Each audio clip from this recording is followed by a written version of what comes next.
Hey there, fellow ChessGoons. My name is Anthony Arena. I am a 2000 rated chess expert from Long Island, New York. And today we're going to go over how to destroy a pawn structure. This game is very interesting, so stay tuned, enjoy. Let's get started. And you know what, guys? We're actually one game away from hitting 1200, and we have to play black to do it. Very dramatic stuff. So notice he's immediately pushing d4. We'll go knight to c6, trying to defend that square. This is a very aggressive opening. This is called the McLeod attack. But after pawn takes and pawn takes back, we can pin. And I believe here we can get a little aggressive, can't we? Play, or do we want to just keep developing?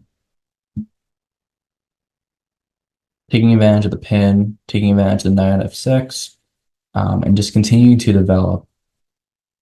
And we'll see what he wants to play here. The McLeod attack is definitely a very aggressive opening, but I'm pretty confident that we're going to be in good shape here. So we'll see what we're going to end up being able to play, but I'm pretty excited about the prospects of this position.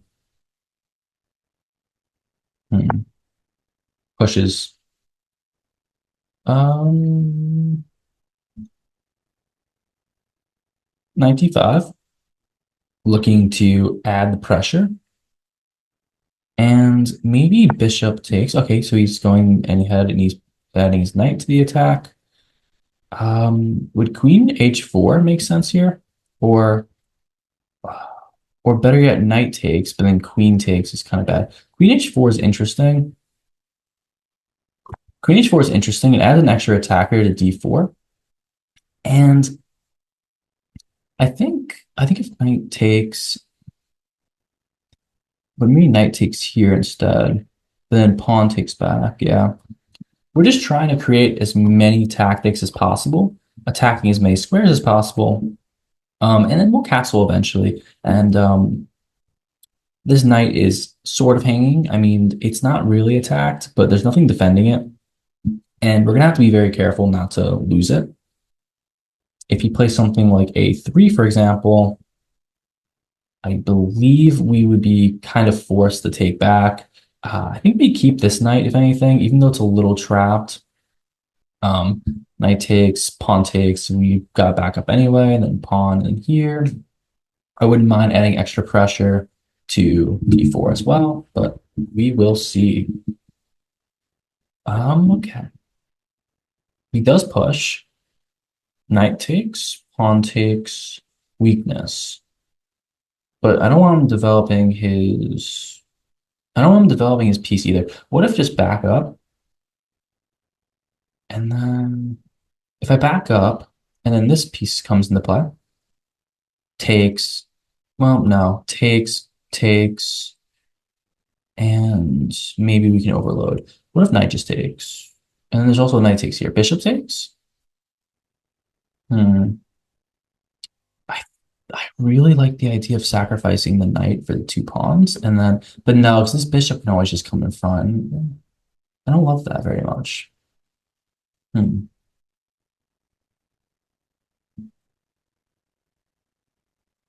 Um, I don't want to open up this rook either.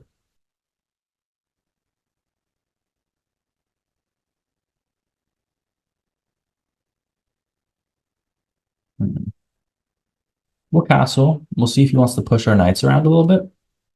But I think if he keeps pushing the knights, he'll eventually end up with a weakness in this position. I mean, already this C pawn is going to be a target later on. This ISO A pawn, I'm not too worried about just yet. How we develop our bishop, probably kettle, but do have to be wary because now he's setting up his kettle. I think queen e7 is a reasonable response here. And then, depending on what he plays, probably kettles his bishop. We can maybe consider, I don't know here. Ooh, just going ahead and completely controlling the center. This is a crazy aggressive structure. Let's go ahead and just play f6. And Notice in this way that this pawn here is a little overextended. We'll move the knight out of the way. Um, and we don't want to give up the check with the take, right? Maybe I'd consider sacrificing the knight otherwise, but I don't see any need to do that right now. It's risky. And I think he's overextended this pawn structure, and we're going to be able to break it apart. A kind of a lesson in how to dismantle these aggressive structures. So this knight also has c4. I'll take here, and we'll see. I don't mind c4. It's not the end of the world. Okay. Do I push another pawn here? Hmm. Or, I mean, the F file's open now, right? Mm, yeah, push it if you want. I'm not too worried. We still have c4. We still have c4. If you take here, do it at your own risk. I mean, it's probably okay, but I would argue that there's definitely some danger. Oh, but okay, careful. This is why you need a second to think. Bishop d5 would win the knight if the knight was on c4, bishop fork. And that's not good. That is not good. No governor. No governor. Mm.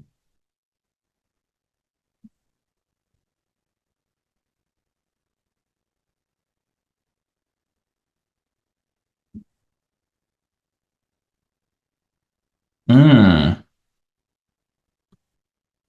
Fascinating. This guy is playing aggressive, and I like it. I like it a lot. Knight c4, but then pawn takes is bad. There's queen e6. Hmm. This pawn takes.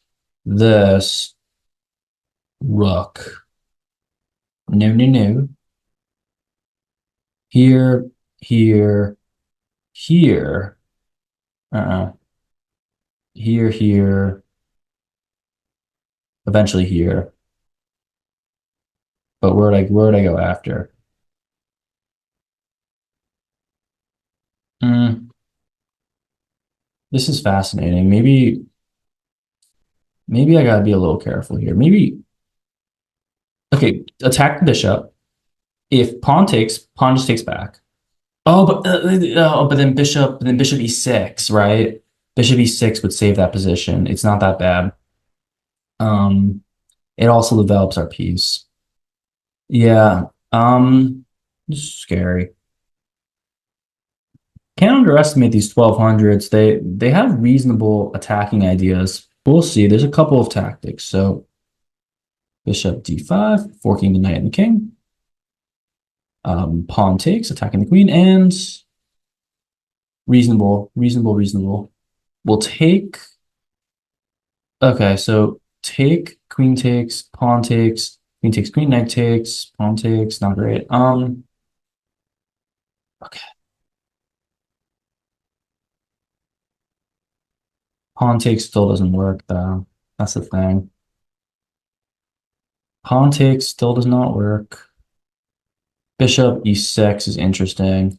If I play this, then the rook comes out. Hmm. Bishop e6 doesn't really work. Take, queen takes, pawn takes, queen, knight takes. Then of course I can just play. Do I want to get rid of the open file? That'd be kind of crazy, but maybe it makes sense. I don't know. Hmm. Then there's also knight. I actually kind of like this a lot, oddly enough. Even though it's a knight on the rim, it's threatening this fork on the queen and the rook. And in this way, if pawn takes back, and it's still the same thing where if the bishop forks, maybe bishop e6 would be the idea to take back and just wreak havoc. So for stars, if pawn takes, pawn takes. If bishop forks, bishop defends. And other than that, we're looking to attack b3. Reasonable plan, right? Nothing too complicated. Some forks, both by his bishop and my knight. Some pins, and an open file. What's better than that? And notice in this way, bishop takes back, and he can't take the pawn because he'd be threatening mates. Yep. So continuing with our threats. Okay, now, I do see Queen F7 as a reasonable possibility, though I believe he can castle long. But even in doing so, castling. Okay, no, I don't want to allow him to castle long. Actually, this knight here, what's it doing? Knight b3 attacks the rook. It also defends b7. And now in this way, I can try to sneak in Queen f7. And as you can see, I'll be threatening some dangerous tactics here. Maybe even Queen g5, depending on what he decides to do here. Yep, he just moves out of the way, and hmm,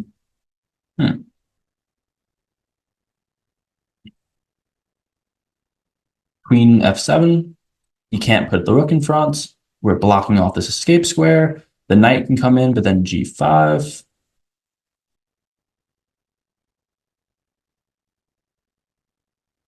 Cool stuff. And the rook can't come to f1 because of the bishop.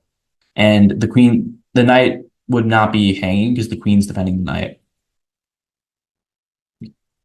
And in this way, we are winning and we are on our way to official intermediate status with a 1200 ELO. And I mean, is he going to take this pawn? Nope. Okay. Oh, man.